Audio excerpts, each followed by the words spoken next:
Hi, welcome to Ace of Pentacles, your career strategy and wellness podcast. I'm your host, Sara, and I'm so happy you're here. I'm an educator, a career strategy coach, and an organizational development consultant. I'm deeply passionate about helping people find meaning and purpose through the work that they do. I want us all to do work that we find rewarding, work that allows us to use our strengths, and ultimately have careers that we can genuinely enjoy. I believe that when we embrace our gifts and our purpose, life becomes a little bit more magical. Join me as we investigate how people design and discover their way to fulfilling careers. On this podcast, we'll talk about how we choose our careers and in some cases, how our careers choose us. We'll explore and expand our beliefs about work, money, and success. And we'll look at the intriguing science of what contributes to our career well-being. Together, we'll discover tools and strategies to help us do well and be well. Hi, Justin. Hi, Sara. How are you? I'm wonderful. Excited to be here with you. I'm excited to be here too. When I started thinking about my podcast, you were like, well, you're going to have an episode where you tell your listeners about you, right? And I said, absolutely not. And you convinced me that this was a good idea. So then I was like, okay, I get really nervous on camera and I don't want to be speaking to a camera, so I don't know how to do this. So I was like, hey, I know someone who is a master conversationalist. You are so good at getting people to talk. And you seem to always have a lot of questions for me. So you're here to interview me for my introduction episode for my listeners. Yeah. So, no, I'm proud of you for pushing yourself because that is something I think your audience is really going to be excited. A lot of these questions about your history and how you became who you are and your evolution. So I'm glad we're going to take them on that journey today. So, I'm excited. Yes. So with that said, are you comfortable if we just kind of like get on into it? Yeah, let's do it. Okay. Because they always say like life is a mystery going forward, but a science looking back. And so without question, I want us to like dive into your history because one of the ideas behind your podcast is learning through the experiences of others by spotlighting their career stories. And you explain this as investigating how people have designed and discovered their way to a fulfilling career. So, Sara, yes, for this episode, we want to learn more about how you have designed and discovered your way to who you are and who you've become, especially as it also relates to this podcasting journey that you're on. And so, with that said, I want us to talk about 2024, where we're currently at, because this year you left your job as head of people and culture at a finance firm. And so, would love to hear more you share, like, what has this year been like for you? And why are you starting this podcast now? Okay. I left my job, my full-time job as head of people and culture. I was very excited to get to that point in my career. And I reconnected with a goal, a dream, an idea I had many years before that, which was to start my own coaching practice. And so in 2024, I decided to leave that role and start my own coaching practice. And it's been a really fun journey. This year has been, I've learned a lot, I've grown a lot. And so to your question about why this podcast and why now, is one of the things that I really value is education and learning and providing people with resources and giving people the tools to be successful. And I have a lot of knowledge, I have a lot of experience, I have a lot of, information, and I've always wondered what are the ways in which I would share this information. One of the ways I do it is through my coaching practice. I do some consulting. A lot of my clients are trying to figure out how to make the next move in their career, so I use a lot of what I understand from psychology, my background in psychology and education and coaching and my own experiences to help inform them of the different ways that they could approach that decision. But one of the other ways that I've really started to lean into sharing my experience and my expertise is through writing with my newsletter.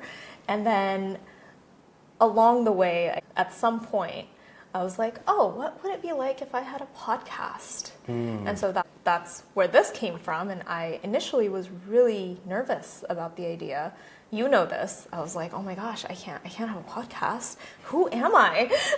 So I think this year, 2024, has been a lot of rediscovering my own identity as a professional.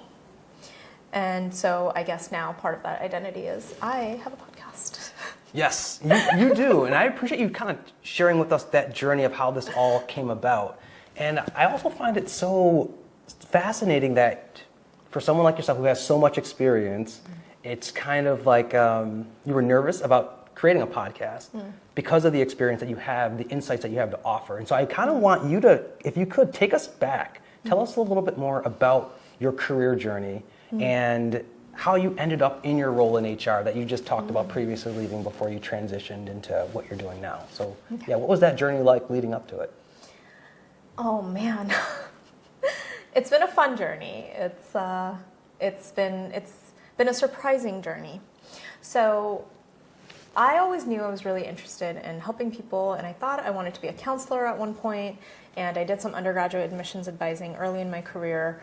But I got my bachelor's in psychology, I got my master's in psychology, and then I went into career coaching. Now, this was, I think, 2009 or 2010. So, like, everyone was losing their jobs, and here I am, you know, this, like, whatever, 23-year-old, like, let me help you figure out your life. Nobody wanted to hire me as a career coach. I did have a part-time job because I had done an internship at the college where I had gotten my graduate degree. And the part-time job was in career coaching at their career center. And I loved it. I loved being able to help people, you know, answer these big questions of like, what should I do? How should I do this? How, even the updating a resume or writing your professional summary. I was, you know, doing these workshops, and I loved doing workshops on networking and how to interview. And so I really, really was enjoying it. But because of the way the economy was, it was a part-time job.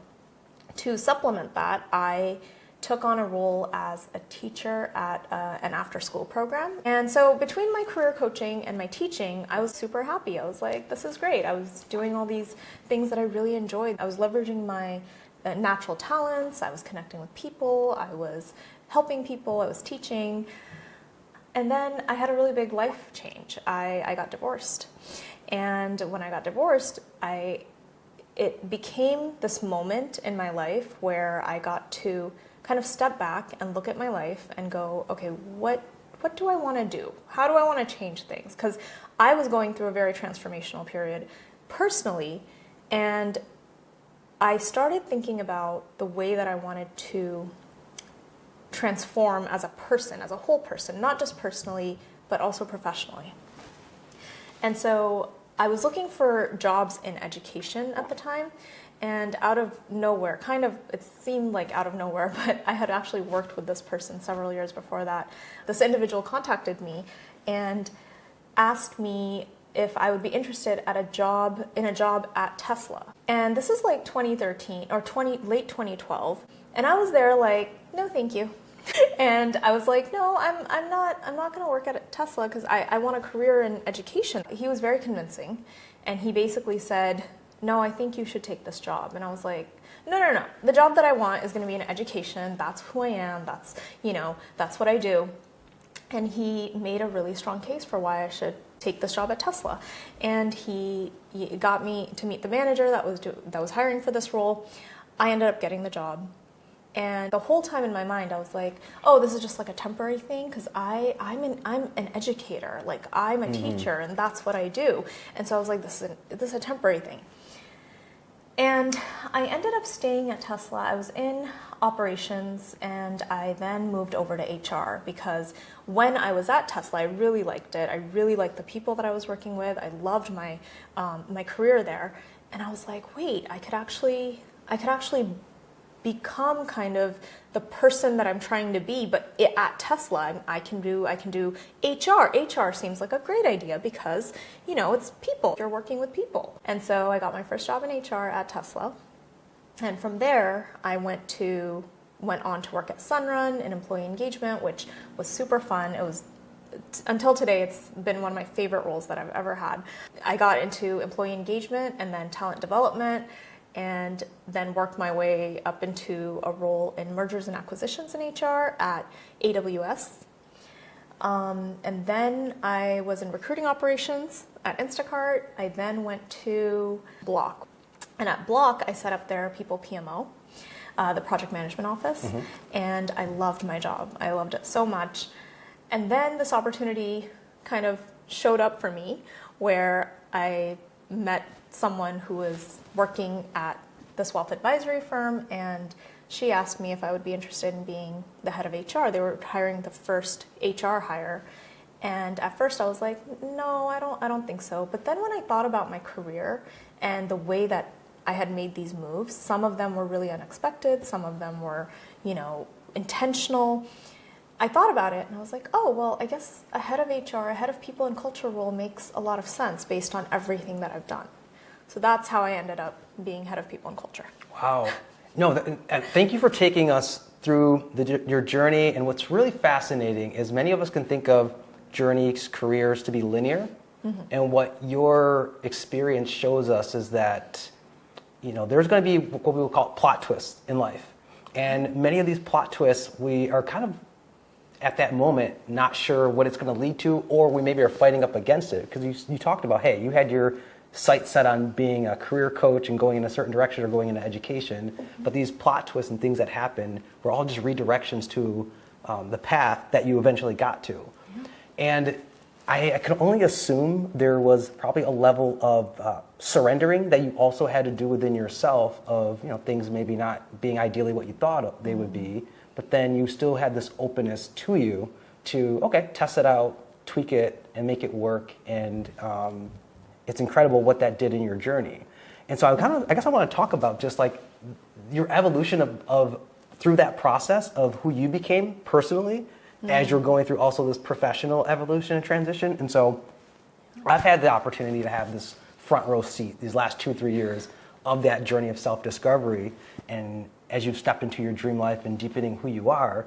But I would love for you to just maybe touch on more like throughout this process, how have you also changed on a spiritual level? Because you talked about professionally how you've changed and evolved, but can you tell us about like what's your spiritual journey been like, and what's also that has revealed to you as you've gone down this path? So I've always been very spiritual. I grew up in a religious household. We prayed, we believed in God.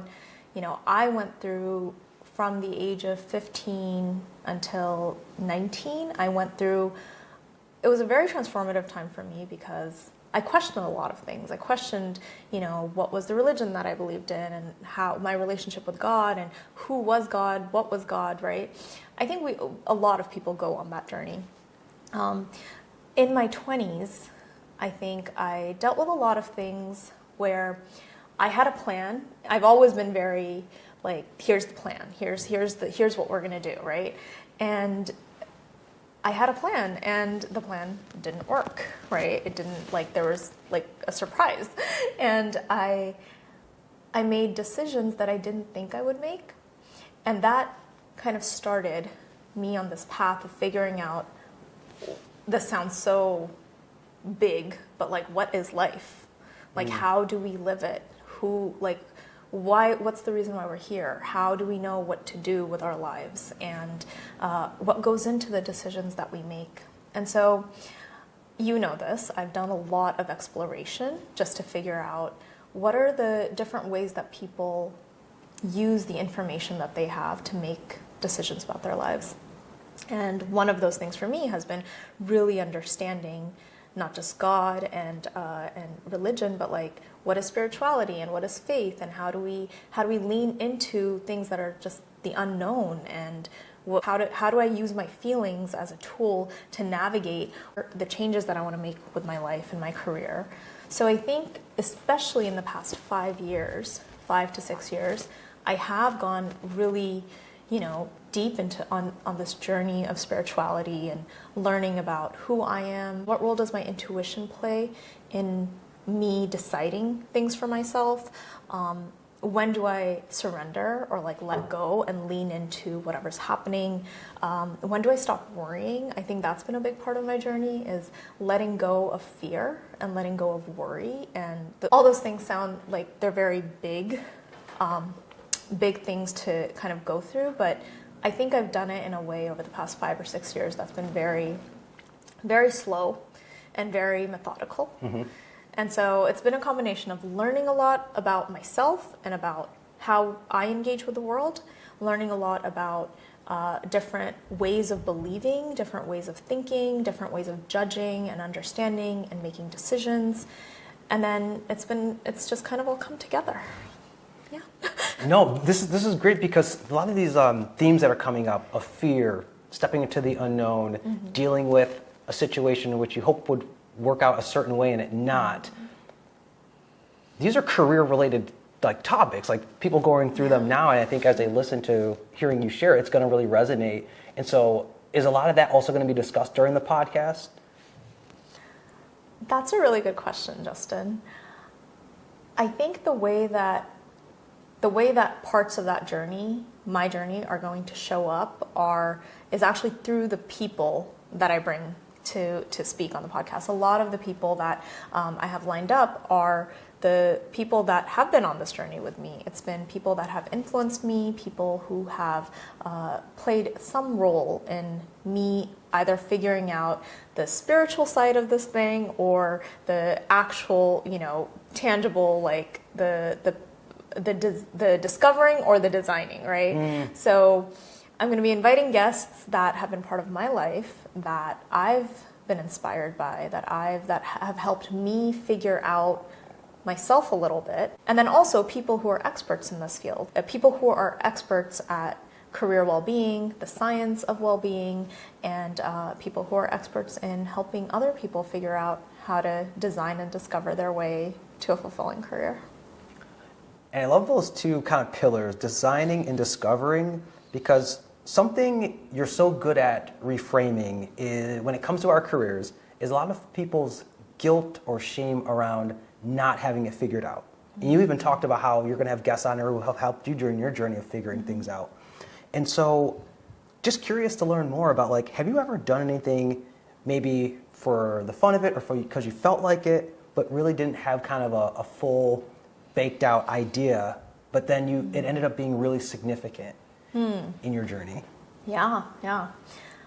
My time volunteering at Minds Matter, I was working at Tesla, and I was in sales at the time, and I was like, oh, well, this feels like I need to be here, but it also feels like I don't know how I want to grow in this field or in this role. And so I started volunteering for an educational nonprofit, helping people get access to higher education who may not have had that opportunity is really, really special to me. So I ended up volunteering for Minds Matter for 8 years, and I met some of my best friends through that. I grew so much in the different roles that I was in. So that was a big part of my own journey. And so that's one example. Another example that I think is important to share at this moment is my teaching. So back in 2019, I was in a role that I wasn't really excited about. I had taken the role, but I was like, okay, like I need to do this job. It's okay. Like, we'll see what happens, right? And I knew that I needed to do something that brought me more joy, that brought me happiness. And I started teaching, and I started teaching psychology at Laney College. And for 5 years, I was just teaching. I was picking up a class every semester. Sometimes I would teach 2 classes. And I started really becoming aware of how I was feeling. So I would be in my full-time job, and sometimes at the end of the day, I would be drained. I would be like exhausted. And it's not because I didn't like the job, it's just the job was tiring, and sometimes it required me to use skills that didn't come naturally to me, right? It was emotionally tiring. And then I would teach, and no matter how late my class went, or no matter how unprepared I felt going into the classroom, right? I would show up and I somehow, magically, sometimes it felt like the lecture just kind of flew out of me, and I would be in class and I'd wrap up class and I'd be like, oh, that was a great class. I didn't even prepare for that class, but that was a great conversation. And then I would feel so excited and I'd feel so energized. And so having both the teaching and the full-time role in HR, it started becoming very clear to me what I was really good at and what I really loved doing, because you're able to contrast those two things, those two experiences. Why that matters and became so impactful is that I didn't really have a plan for it. I was just thinking that I was going to be teaching and it was going to be bringing me joy, and that's great. That's all it was doing. I mean, I say that's all it was doing, but that's really big, right? It was making me happier. And when I decided to start my coaching practice, I was teaching 2 classes.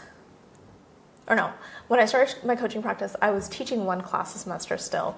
And someone at the college, I remember there was this day when I was like really just sitting down with an Excel sheet and doing the math around, this is how much money I need to survive, and this is what the coaching practice could potentially bring in. Here's what I make from teaching. And then there was this question mark around healthcare. And, my full-time job was paying for healthcare. And I was like, great, how much is insurance going to cost? And then I met someone from Laney College who was like, wait, if you just teach 1 more class, you can actually, teaching actually pays for your healthcare. And I was like, what? I had no idea, because I hadn't looked into the benefits, because I was just having a fun time teaching.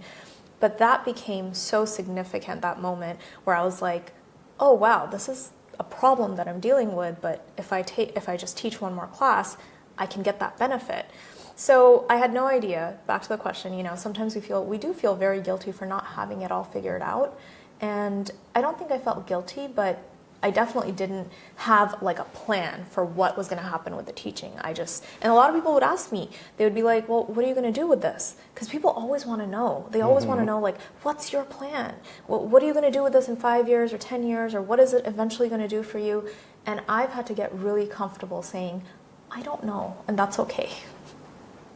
Yeah, there's something I want to kind of dive deeper in what you're sharing there about, like, you didn't have a plan, you didn't have it all figured out. And like your full-time job might not have been the most fulfilling, but you were still able to find things on the side that did bring you joy, that bring you fulfillment, because there's a lot of misconceptions out there of like how we're supposed to approach career. We're supposed to have a plan, we're supposed to have it figured out. And so I'd love to hear, if you don't mind speaking a little bit more about what misconceptions people might have as either they're hearing your story and they're hearing about your career, or just misconceptions people might have about career overall that you're hoping to also tackle on your podcast. Yeah. I think you said it really well, this idea of like careers are linear, or I should have it figured out, or, I have to do what I study in college, that's something that I have to do. I have to find a job related to that. These are all misconceptions that I hope my guests are able to kind of untangle for our viewers and our listeners. For me personally, a misconception that people have about me, I think a misconception that people have about me is that I don't have to work hard to get the jobs that I get and get the opportunities that I get. And this is something that I hear, that I've heard a lot in my life. For example, I've had a friend who, this is the moment where I recognized that this was a misconception that people have about me. This friend of mine was like, well, most of us have to work really hard, Sara, and we don't just get opportunities. And I asked this person, I was like, what does that mean? And she was like, well, I spend all these hours updating my resume, and I spend all this time on LinkedIn, and it seems like people just offer you jobs. And I think that's really interesting because, so first of all, I think hard work is different for everyone. I think your hard work does not look like my hard work, right? Just because I'm not doing the same things that you're doing and you seem to be getting opportunities doesn't mean you're not working hard. My hard work, and this is something that not a lot of people know about me, the people close to me probably do, my hard work is not updating a resume, and it's not getting on LinkedIn, and that sounds very privileged. My hard work has been the internal work. So who I was 10 years ago is not the person that I am today. And I'm very proud of the person that I've become, but it's been a very hard journey. So just one example is, I said this thing earlier about not worrying so much. I was someone who worried a lot. And I think it's really unfortunate when people, I would never tell someone, just don't worry. Mm-hmm. Because if you're someone that worries a lot, the worst advice someone can give you is just stop worrying, just think positive, stop worrying. I think it's kind of silly. My advice to that person would be worry less. Make an intention to worry less every day. Worry a little bit less every day. And that I've actually told myself, I've taught myself to worry less. And it's been a years-long process to get me to a place where I don't go to the worst case scenario now when something goes wrong. I've had to reframe a lot. I've had to learn how to be very aware of the language that I'm using and the imagery that I'm using to think about my life, because I think the language and those images, those are the building blocks of our reality. That's what ends up turning into our reality. And so for me, the hard work has been becoming confident. This podcast was the hardest thing that I've probably ever had to do. And it's not because of having a conversation or coming up with, a plan or asking someone to be on this podcast. The hard part of this podcast was me getting over my fear of being on camera, me getting over, my anxiety around my voice, listening to my voice, getting comfortable being vocal and having a voice. This is internal work that's really, really hard. And so I think the misconception is I don't work hard. I actually work very hard. It's just my hard work looks very different than your hard work, and your hard work looks very different than somebody else's hard work. There are people that are probably listening to this going, that sounds really easy. And it's so unique to every individual what hard work actually is. And I'm glad you took the time to really debunk that, because folks are going to hear about all the amazing companies that you've worked with and all of the great achievements there. But you also, the point you make so clear is that we can't compare our journey to others. And so it's really focusing on what's in our lane. Mm-hmm. But you were kind of talking about some of the things that you've worked on internally, getting comfortable being in front of the camera and your voice. If you don't mind just sharing a little bit, what did you do to develop that, to cultivate that confidence in being on camera and your voice that were a part of the hard work and the effort that you've been putting in along the way? Of course, that's led to now you creating this podcast. Yes. So when I started thinking about this podcast, one of the things that I do regularly is if I have a goal and I really want to achieve this goal, if I really want to do this thing that I want to do with my life, I sit down and I list out on a piece of paper all the reasons why I can't do it, why I think I can't do it. And then next to those reasons, I write if I can outsource that thing, or if I need to develop the skill or the talent, or if it's something what's the answer? So it's this is the problem, what's the solution, right? So with doing this podcast, I was really uncomfortable being on camera. I was very uncomfortable watching myself on camera. I was uncomfortable speaking. Everyone's like, why are you doing a podcast right now? No. But I really wanted to do it. And so I was like, I've never taken a public speaking course. Maybe if I take a public speaking course, I might be able to work through some of this stuff. I always tell people, we don't know what we don't know. So I don't know what I don't know. I don't know if I'm using my voice in a way that's meaningful. I don't know if I can do better, if I can get better at it. So I took a public speaking course for about 4 months this year. And did that make me a better public speaker? I don't know. Did it make me the best person to be on a podcast? Probably not. But what it did for me was it helped me see myself on camera. Every week I would have to record myself, and they would provide a script, and I would have to memorize the script, and I would have to record myself and then send it to a coach, and the coach would give me feedback. So that part was super helpful because I was getting a professional to give me feedback on how to speak, how I was coming across. And the thing that really made an impact was just getting used to seeing myself on camera and hearing my voice.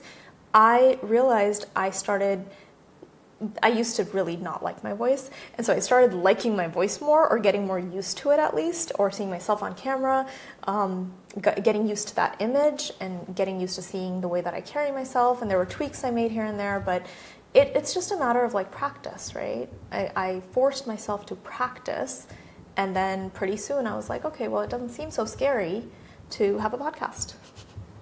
Yeah, and it speaks to the work that you've put in, but then also the reality for people to know, like, none of this happened overnight. You put in the time, you put in the energy, you put in the effort, you can make those shifts. And something else I wanted to talk about, because you're like the Swiss Army knife of talent, Sara. There's a lot of different things that you've shared about your career, but then you've also had this journey of becoming a coach and a consultant. So I was hoping, do you mind also speaking about, what that path was like? Becoming a coach and a consultant? Yes. Yeah. Yeah, so I spoke earlier about, first of all, thank you. That's such a nice compliment. Swiss Army knife of talent. I don't have it like trademarked, so it's all yours. That's so nice. I appreciate that, Justin.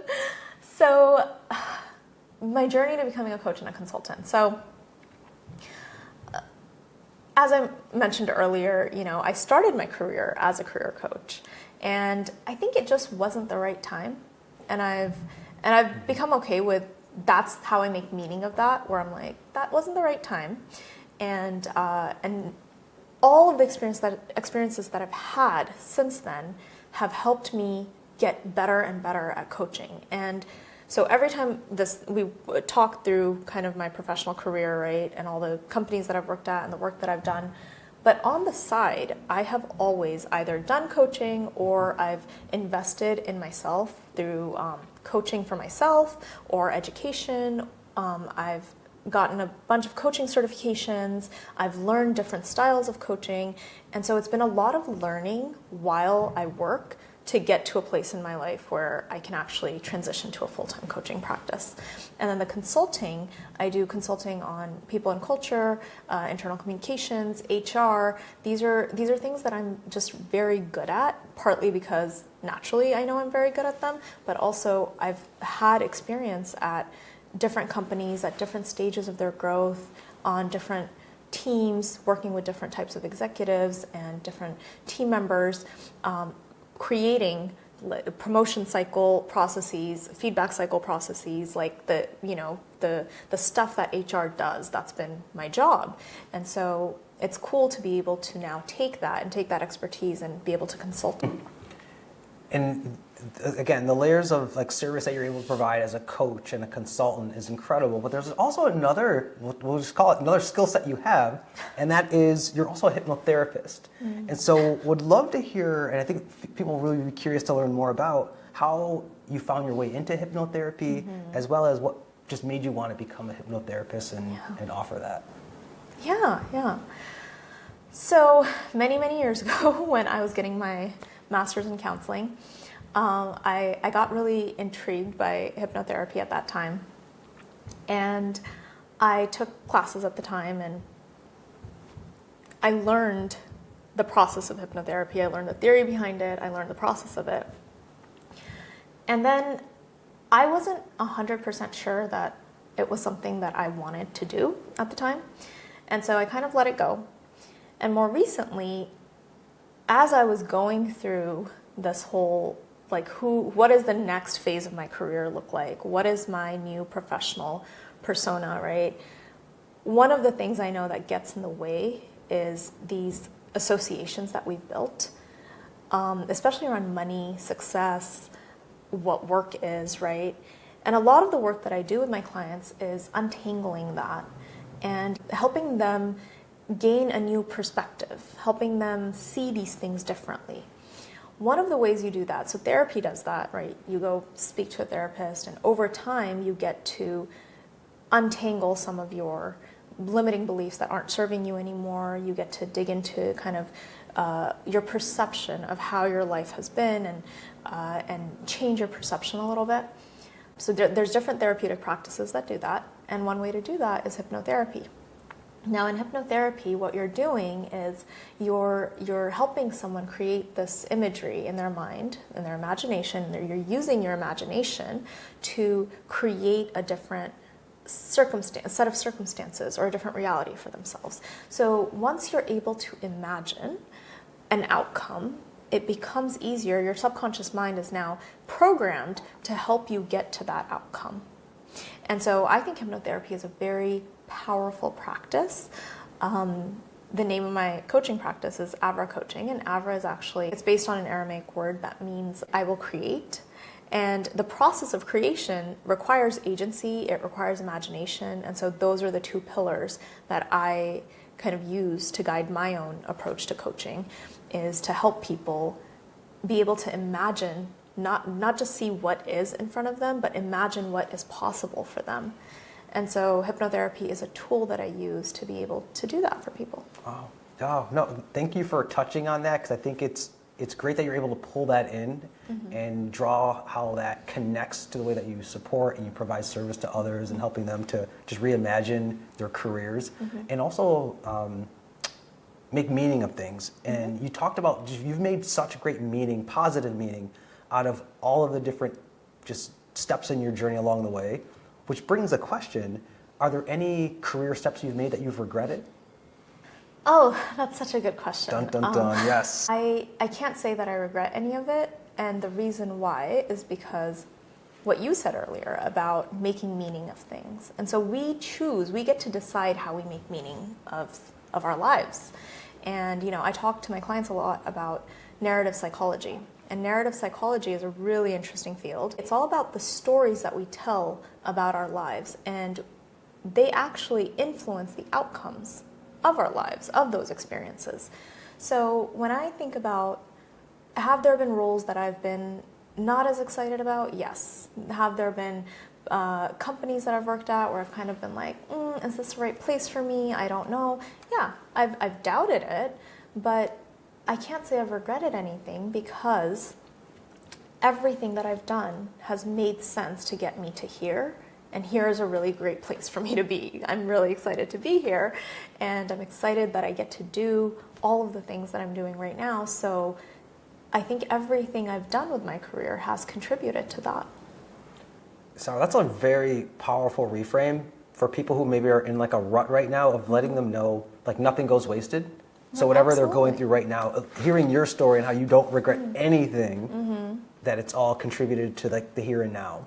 Yeah, I tell people that all the time, where I'm like, look, what if we looked at everything as just a step in our journey? I think so often we look around us and we go, this is it. This is all there is. And we get stuck thinking that that's permanent. But here's the thing, nothing is permanent. And so it's liberating to think about it as a step in your journey, and there will be another step. There will be a next step, and you have so much more power over that next step than you even realize. Yeah, no, that's really great. That's going to be highlighted throughout the different individuals that you interview on your podcast. And speaking about your podcast, you were just explaining the meaning behind the name of Avra Coaching, how that came to be. But would love to hear, like, when folks hear about your podcast, Ace of Pentacles, they're going to be kind of curious to learn more about the story behind the name. So do you mind just sharing a little bit more about how that name came to be? Ace of Pentacles. Okay, so Ace of Pentacles is it's a tarot card. I'm not a tarot reader, but I was in LA one weekend with friends, and we were at Venice Beach, and we decided we'd go see a psychic. I'd never gotten my tarot reading done before, so I go, and this gentleman seemed super nice. I went and I sat at his table, and I was like, great. So at this point in my career, I am super happy. It's 2021, I think, and I was working at Block, and I loved my job. Everything was so good. Everything was great. I was basically like, when am I going to find a boyfriend, right? That was the goal, to complete my life. And sat down at his table, and he told me to pull a card. So I pull a card, and he sets it aside, and then he does his thing, and he pulls all these cards. And he starts flipping the cards over, and he goes, oh, well, seems like you're going to be going through a lot of change over the next couple of years, right?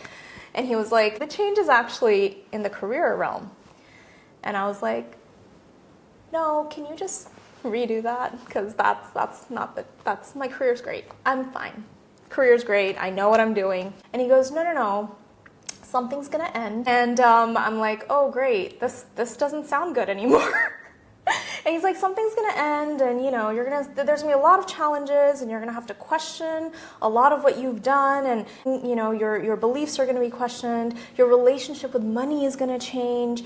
You're gonna have to get really creative with the way that you make money. And now I'm just sitting here like having an internal mental breakdown where I'm like, great, it sounds like I'm gonna be jobless and homeless, and I don't know what you mean by getting creative about making money, but like that sounds really scary, and I don't know about all this, right? I'm just like sitting there, but who I am, right? I'm just like, yeah, okay. But I'm crying on the inside, right? And this man then looks at this other card that I've pulled. And he goes, this is the card that you pulled, and it's a great card. And at that point, it just seemed like he was saying, your life's going to be crap, but look, at least you're going to be alive, it'll be fine. At the end of this reading, this man goes, this was actually one of the best readings I've done all day. And Justin, I was like, in my head, I was like, maybe you should try finding a new career, right? Tarot does not seem to be your cup of tea. So I get up and I'm like, oh, that was not good, I go to my Uber, I'm like meeting different friends for dinner now, and I sit in the back of this Uber and I'm like, okay, look, I don't believe in tarot. I don't believe in this stuff, so it doesn't matter. But just in case it's real, I'm gonna order 3 different tarot books on Amazon and a tarot deck. So I'm sitting in the back of the Uber, ordering books on tarot and a tarot deck, and I'm like, I'm just gonna, how I'm gonna fix this? I'm gonna redo the reading. Okay. I'm gonna go home, and then I pull up the notes app on my phone, and I'm typing in all the things that I can remember that he said, and I write down all the cards that I can remember, and one of the cards was the Ace of Pentacles, and next to it I write, this was the only good card. Then I'm like, okay, well, I'm just going to fix it. I'm going to go home, I'm going to redo this reading, because he didn't know what he was talking about. I'm going to study tarot, and it's going to be fine. So I get back to the Bay Area, and I get my, my tarot books and my tarot deck. And then life just gets so busy, so I don't even think about it. I put all the stuff away. About 2 weeks after that was when I met someone and at a friend's birthday party, and this person was like, do you want an opportunity to be head of HR for our firm? And my entire career life changed after that. So 3 years later, I'm sitting here thinking about a name for a podcast. And one of the things that I do is before I go to sleep, if there's something that's bothering me, if I'm thinking about something, I will pull up the notes app and write down all my thoughts and feelings about it just so I can go to sleep. So that night, I was sitting there and I was like, what am I going to call my podcast? It's like a career strategy podcast. It's like a career wellness podcast. What do I name it? All the fun, cool names are already taken. So I pull up the notes app, and it just so happens that, and it does this sometimes, where when you pull up that app, it'll go back to a different note that you've taken at some other point. And that night, somehow, some magical way, that note popped up that I had written in the back of the Uber going to dinner from this tarot card reading. And as I'm reading it, I'm like, oh my God, this guy, he was right. All this stuff happened. I was freaking out for no reason because all of the stuff that he said would happen. I had to, redefine my relationship with money. I had to figure out how to, make money in a different way. I had to redefine my idea of success. I had to challenge myself. I was challenged, things came to an end, new things started, all of that stuff happened. So then that night I looked up what the Ace of Pentacles card actually means. I know everyone is dying to hear. Okay, so the Ace of Pentacles tarot card represents new opportunities, prosperity, and abundance. When the card is upright, it can also mean new career or financial opportunities, stability in relationships, the potential to build wealth and success, a new job or promotion, and improving your life through work, wealth, and financial success. Wow. So he was right, everything was going to be okay. Yeah, for everything that you shared, that he said it was going to be changing to okay, out with the old, in with the new. Yeah, So exactly. what a story, what a story. And with respect to that, you talked about how the podcast, you were thinking maybe it's career strategy, maybe it's career wellness. So just wondering, do you want to share more about why you chose to do a podcast specifically on career? Because there's so many different areas you could have taken it with your background. We spend so much of our time at work. And having been in HR and seeing the way that people relate to their work, right? It's like I was noticing how people wanted to find meaning, do something that was impactful, do something that was meaningful. They would let these circumstances or other people get in their way of actually finding their own success and defining their success. And sometimes we can't help that we work in places or in roles and jobs that are very stressful, and they take a lot from us. I think it's so important to discover your sense of purpose. I always think about purpose as this flashlight that we use, because when things get really dark and things get really stressful, you can use that flashlight to find your next step. So I wanted to do a podcast on careers because I do think it's such a big part of our lives, and it impacts all these other parts of our lives. I think when you're really stressed out at work, no matter how hard you try to box it up and keep it at your job and disconnect at the end of the day, it's going to make its way into your interactions, into your relationships. Our relationship with work defines how we see ourselves. It defines our worth in a lot of ways. It's the money that you make. It's what your time is worth or what your talent is worth. But I also think that work is a way for us to express our natural gifts. It's a way for us to connect with other people, for us to build community, for us to find meaning, find purpose, make sense of life in some ways. And so that's why I wanted to do a podcast on careers. Yeah, no, well said. And there was a bar in there about purpose being like a flashlight. Like that's a quotable, Sara. That's a quotable. So before we wrap up, the final question that I wanted to ask you, just going back to this podcast, what do you hope listeners will get from tuning in? I hope that by listening to this podcast, people are able to gain some knowledge, tools, resources, strategies that can help them redefine their relationship with work a little bit. Actually, I want to go back to something that you recently said on your podcast, Living Once Twice. You, in this season, you're talking about removing the masks that we wear. So I think partly this podcast is about people's stories and sharing their true selves, and people who are actually, living their purpose or figuring out their purpose. So it's partly that. But one thing that you said on your podcast episode for this, the introduction episode for this season, that gave me chills and still gives me chills, is you said, we say this thing, fake it till you make it, but make it where? And I still get chills thinking about that. And for me, for my own career, it's been a lot of designing and discovering, but putting the pieces together. And at one point, I got on this path of HR, right? And I made it to this role. And when I made it to the head of HR, people and culture, I stopped and I kind of looked back and on my journey, and it made sense, but something was not right. Like I felt like I was not connected to my purpose. I was not doing the things that I really wanted to be doing with my life. It took a lot for me to kind of pull back the curtain and go, well, who can I actually be at this point? Because when you look at your life from the outside, from everybody else's perspective, it made a lot of sense. All my friends were like, yeah, this totally makes sense in terms of a career for you. But internally, I was really questioning myself. I was questioning what I was doing. It was a great job. It paid well, it was stability, it was all the things that people think a career should give you.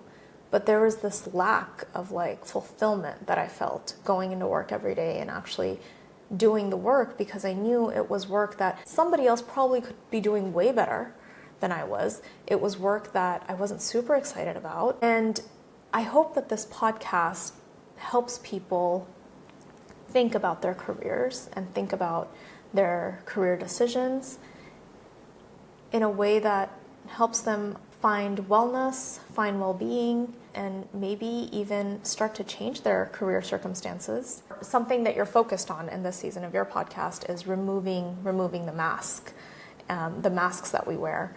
And so I hope that this podcast also helps people figure out how to remove those masks. Yeah, well, Sara, without question, I feel very confident that it will do that. And I appreciate you being so open and vulnerable and letting people kind of in as you kind of drop the mask and just have been honest about your journey, but then also sharing with people who are going to tune in just the value that they're going to get from your podcast. Everything from understanding how to navigate career transitions and also debunking some of those myths people have about having to need everything figured out, and so much other things that you're going to tap into with your guest this season. So thank you again. Just appreciate everything that you've shared with your audience, who I know is looking forward to going on this ride with you.